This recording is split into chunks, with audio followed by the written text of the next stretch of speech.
La République démocratique du Congo s'impose comme une puissance agricole mondiale avec 80 à 120 millions d'hectares de terres arables, bien que moins de 10% soient actuellement exploités. Le vice-premier ministre Daniel Mukoko Samba a annoncé en novembre 2025 une transformation radicale pour mettre fin à la sous-utilisation de ce potentiel.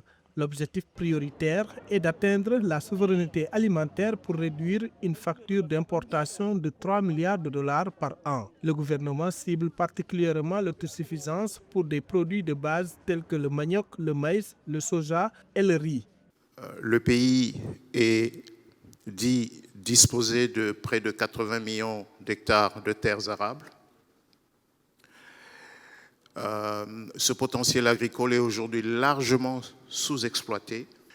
Le gouvernement a levé l'option d'atteindre l'autosuffisance alimentaire dans quelques produits agricoles. Le manioc, ce qui est quasi certain pour le moment, le maïs, le soja et le riz.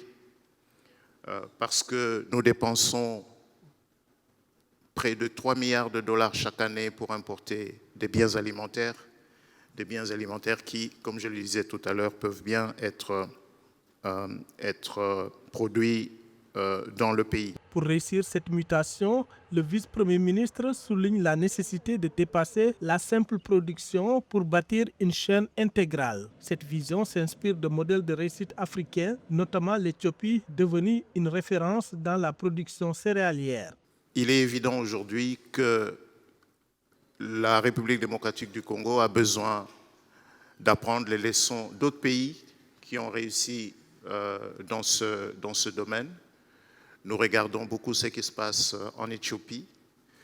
Nous regardons également ce qui se passe dans d'autres pays africains qui sont en train de devenir même de grands producteurs de blé et d'autres céréales.